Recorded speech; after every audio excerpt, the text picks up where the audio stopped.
You're in a dead silent elevator, or maybe a crowded yoga class during the quietest stretch of a child's pose. Suddenly, you feel it. A tectonic shift in your lower abdomen. A bubble of pressurized air that's currently scouting for an exit. Your entire body goes into lockdown. You clench muscles you didn't even know you owned. Your forehead breaks into a cold sweat, and you start doing the internal math. If you let it out slowly, will it hiss? If you wait for the person next to you to cough, will your timing be frame perfect? You aren't gross, and you aren't unrefined.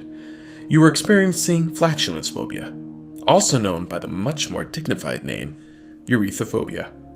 It's the paralyzing fear that a natural biological byproduct is going to turn you into a social pariah. Welcome to the truth about farting anxiety, and why your brain treats a tiny puff of gas like a catastrophic security breach. In the world of evolutionary psychology, your reputation is your most valuable asset. We've spent thousands of years building social contracts that dictate how civilized humans should behave. Somewhere along the line, we collectively decided that the silent, invisible passage of gas is fine, but the audible or aromatic kind is social dynamite. Your brain views a public fart as a status threat. It's an involuntary loss of control. In a world where we spend so much energy trying to look put together and perfect, a fart is a loud, vibrating reminder that we're just biological tubes made of meat and bacteria. The anxiety comes from the predictability gap.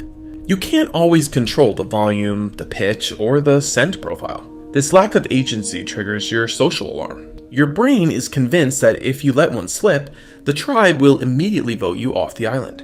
You aren't just afraid of a sound, you're afraid of the judgment avalanche that follows it. Here's where the anxiety gets messy. For many people, the fear isn't just about the noise. It's about the point of no return. This is the irrational anxiety that a fart is just the scout for a much more sinister invasion. Your brain starts running a worst-case scenario simulation. What if it isn't just air?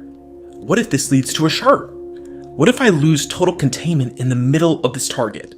This is a classic case of catastrophizing. Your brain takes a 0.1% biological possibility and treats it like a 99% certainty. You aren't just managing gas, you're managing a perceived biohazard emergency. This fear causes you to clench even harder, which actually increases the internal pressure and makes the event more likely to be loud when it finally happens.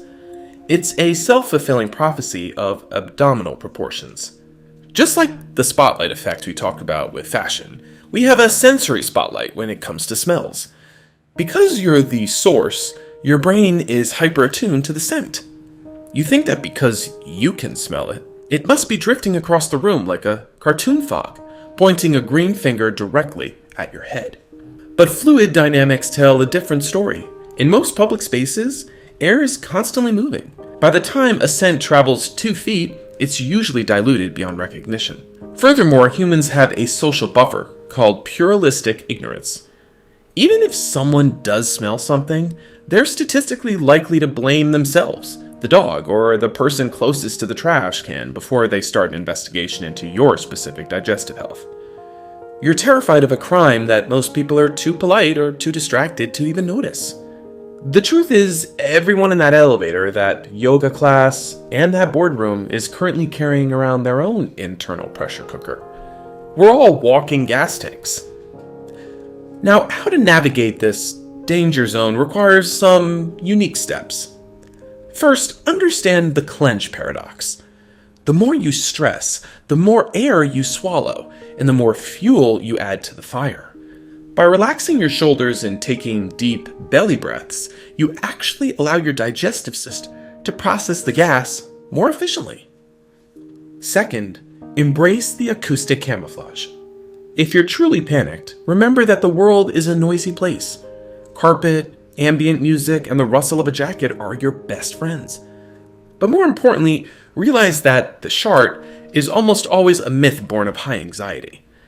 Your body has incredibly sophisticated sampling sensors that can tell the difference between a liquid, a solid, and a gas. Trust your hardware. It's been evolving for millions of years. And finally, use humor as a shield. The power of a fart comes from the secrecy. If one slips out, a small, cheeky smile or a bless me can completely disarm the social tension. By acknowledging the weirdness, you prove that you have the status to handle it. You aren't a victim of your gut, you're just a human being with a sense of humor. The next time you feel that internal bubble rising, don't treat it like a bomb. Treat it like what it is. A sign that your microbiome is busy working hard to keep you healthy. We're all part of the grand human symphony. Sometimes it's a solo, sometimes it's a woodwind section, and occasionally it's a tuba. But it's never a reason to hide.